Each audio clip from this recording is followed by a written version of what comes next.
Welcome back to the deep dive.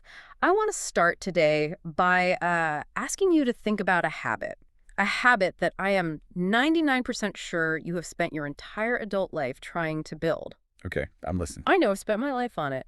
It's this habit we're usually really, really proud of. And which habit is that? The habit of trying to be objective. You know the drill, right? Yeah. If you want to think clearly, you have to scrub your brain clean of any contamination. Right. And that contamination always has one name: bias. Exactly. Bias. It's the boogeyman of critical thinking. The Yeah. whole process is find the bias, get rid of the bias, and then whatever's left must be the pure, simple truth. It's the standard operating procedure. But the manuscript we're looking at today says maybe that's all wrong. Completely wrong. In fact, it says stop trying to scrub it away. We're diving into a text by Joseph Garrity called Holistic Cognition. And his argument isn't that bias is, good, not in a moral sense. He's just saying trying to delete it is a total waste of your energy. Because bias isn't a smudge on the lens. Garrity says it's actually a diagnostic tool. A diagnostic tool. I really like that framing. So instead of trying to get rid of it, we should be looking right at it, studying it. Precisely. Garrity's core argument, and this is the thing that really hooks you, is that bias is a visible trace of hidden influence. Visible trace of hidden influence. That sounds like something out of a detective novel. It's the perfect way to think about it. Imagine you walk into a crime scene and you see muddy footprints everywhere. You don't say, oh, let me just clean these up so I can see the floor. No, of course not. The footprints are the whole point. They're the evidence. They're the data. They tell you who was there, where they came from, where they were going. Garrity argues that bias is the same thing. It shows you how your perception was shaped before a thought ever even got to you. So our mission for this deep dive is to learn how to use this tool. We're not just collecting facts today. We're trying to understand the mechanics of our own minds. Right. We're going to get into how bias acts as a map to power, how language can be a cage or a frontier, and this really big philosophical idea he calls continuous recalibration. Which is just a fancy way of saying the work of thinking is never done. Unfortunately not. So let's start with that first big idea. Bias as structural guidance. That's the phrase he uses. What does that actually mean, like in practice? Well, normally when you spot bias in, say, a news article, what do? You dismiss it. You say, well, that's slanted, and you probably stop reading. You reject the data. Garrity says that's a huge missed opportunity. Holistic thinking treats bias not as contamination, but as evidence. Evidence of what? Evidence of the forces trying to define reality for you. There's a great analogy in the text. Imagine you're walking in a huge open field and you suddenly run into a fence. Okay, I'm at the fence. The standard thinker says, this fence is a mistake, it's in my way. But the holistic thinker asks, who built this fence? Why is it right here? What are they trying to keep in? And what are they trying to keep out? So the bias. The bias is the fence. Yes. It marks the boundary. It shows you the shape of an agenda. He has this incredible line. Bias identifies the exact edges of what power needs a mind to accept. What power needs a mind to accept? Wow. Okay, let's pause on that because that's a little chilling. It is. It suggests that what I think of as my personal opinion might just be a property line somebody else drew for me. And that's the detective work. If you trace those edges, you're not just being cynical. You're revealing why that belief is necessary. Why does this company or this culture need this belief to be true? What falls apart without it? So skepticism in this model isn't about distrusting everything. No, not at all. Garrity says it's actually about trusting your own ability to see more deeply. You go from being a passive consumer of information to an active navigator. You're literally mapping the terrain. Okay, if we're mapping the terrain, let's look at the map Garrity provides. He breaks bias down into 5 categories, and they're not the usual ones you hear about. He calls them locations. Right. It's the map of hidden power. Yeah. And he argues they all stack on top of each other. Let's start with the closest one, personal bias. This is the one we know best. It reveals our internal conditioning, our trauma, our upbringing, our survival mechanisms. It's the filter we built just to get through our own life. So a knee-jerk reaction isn't moral clarity. It could just be my history talking. Yeah, often, yeah. It's a defense mechanism that feels like an opinion. Okay, next layer up is cultural bias. This reveals our collective myth. The stories a society tells itself that are so deeply ingrained we think they're just reality or common sense. Like the idea that hard work is always the only thing you need for success. That's a perfect example. It's a cultural narrative. It's not a law of physics. Analyzing it shows you what a culture values, sometimes more than the actual truth. Then there's institutional bias. And Garrity is very specific here. He says this reveals control mechanisms. It's about how policy and corporate structures are designed to maintain a certain hierarchy or a certain flow of money and power. So it's not that the system is broken. No, the bias shows you the system is working exactly as intended.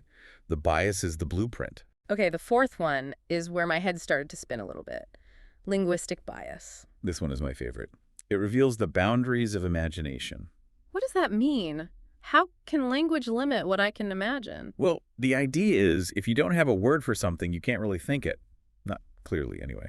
The available vocabulary we have literally puts a fence around what we can even conceive of as being possible. So if our language is all about binaries, good and evil, us and them, we literally can't process nuance. You can feel it, maybe, but you can't build with it. You can't organize a society around it. You're trapped in the words you have. We're definitely coming back to that. But let's get the fifth one on the table, historical bias. Which he calls Victor's edits. It's not just that the winners write history. It's that the timeline itself is an active edit, designed to make the current power structure feel inevitable and legitimate. So when you stack all five, personal, cultural, institutional, linguistic, and historical, you realize you're looking at the world through five incredibly thick panes of glass. And most of us think we're looking out an open window. Yeah. There's a quote here I have to read.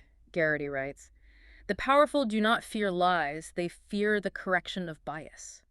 That stops you in your tracks, doesn't it? It really does, because we're constantly told that disinformation and lies are the biggest threats. But he says no. Power is fine with lies. Why? Because lies are just noise. They operate inside the existing system. If I lie about a politician, I'm still confirming that the system they operate in is the one that matters. Lies can be debated, they can be debunked, they just create chaos. But correcting bias. Correcting bias exposes the whole system, the hidden architecture. If you point out a lie, you're just playing the game. If you point out a bias, you're showing everyone the game board and asking who designed it. That's a massive difference. A lie is a bad fact. A bias is the system that decides what gets to count as a fact in the first place. Exactly. And if you change that system, you change everything. That's what power is afraid of, not a dispute over some minor detail. So seeing the bias is how you disarm it. Or transform it. You go from being blindly directed by it to consciously navigating it. You can finally ask, okay, that's my cultural conditioning talking. Do I actually agree with it? Which brings us back to language.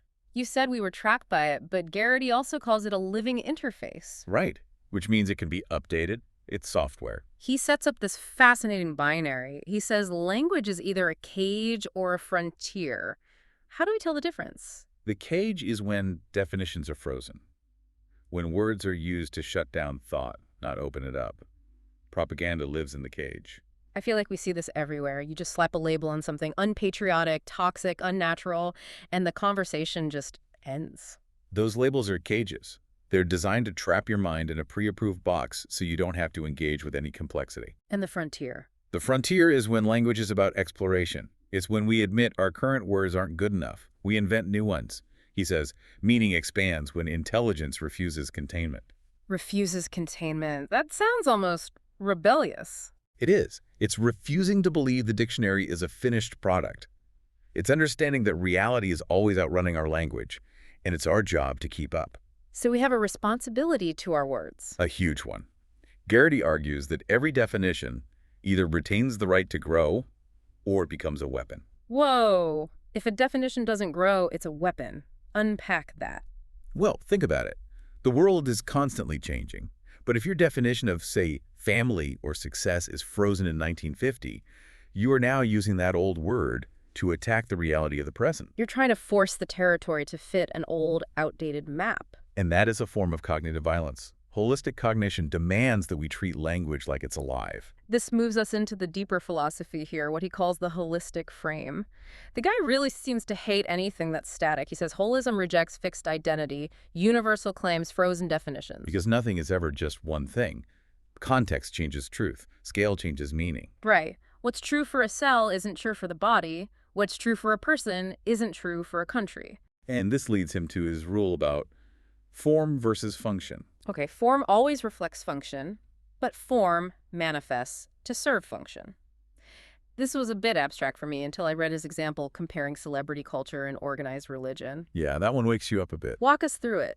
Because the form, a pop star on a stage and a priest in a cathedral, seems totally different. Of course. That's the form. One's wearing robes, the other is probably not. But what's the function? What is the machinery actually doing in both cases? It's focusing attention. Focusing attention, creating reverence, establishing a hierarchy of value. Who's special? Who's a follower?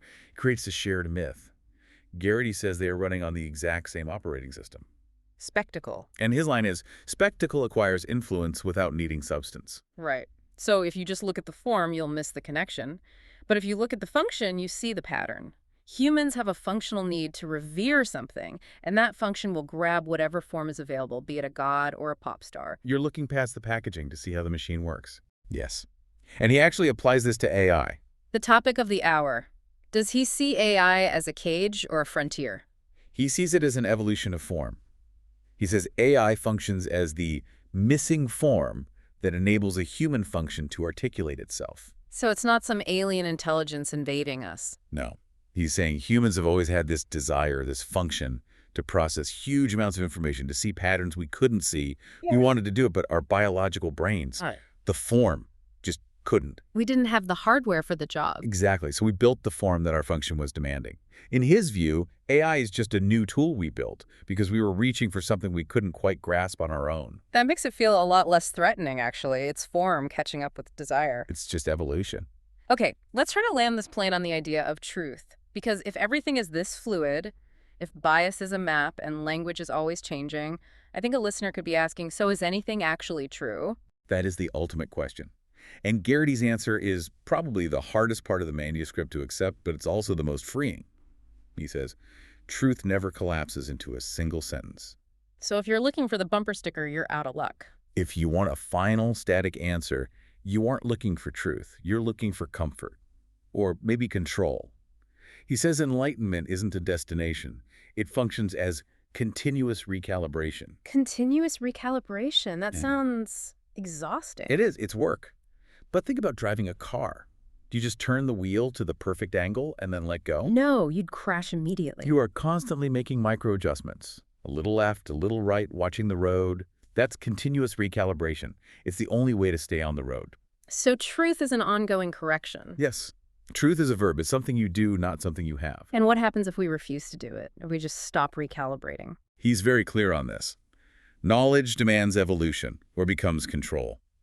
The moment you decide you've found the final answer, you have to start defending that static position against a world that is constantly changing. And that's how knowledge becomes dogma. And how your map becomes a cage.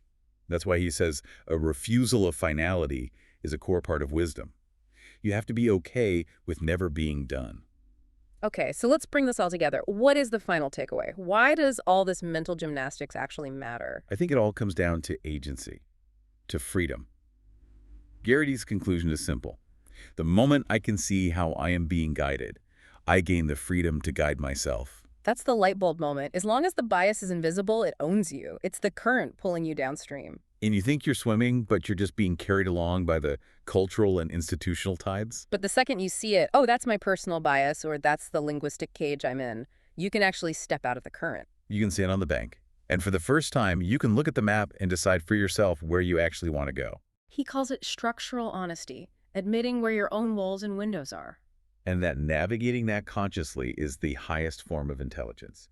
It's not about knowing all the facts. It's about knowing how you know them. I love that. So as we close out this deep dive, we want to leave you with a final thought, a provocation. We've talked about bias as a map. And that it marks the edges of what power needs you to believe. So here's the question for you to chew on. If bias is a map, what edges of your own reality have you been afraid to trace? You know that feeling. When you feel that sudden resistance to a new idea or that comfortable warmth in a simple answer. Don't just let it go by. That's the trace. Don't judge it. Just look at it. And ask yourself, who drew this line for me? And what happens if I take just one step over it? You might find the world is a lot bigger than the map you were given. Thanks for diving deep with us today. Keep recalibrating. See you on the next one.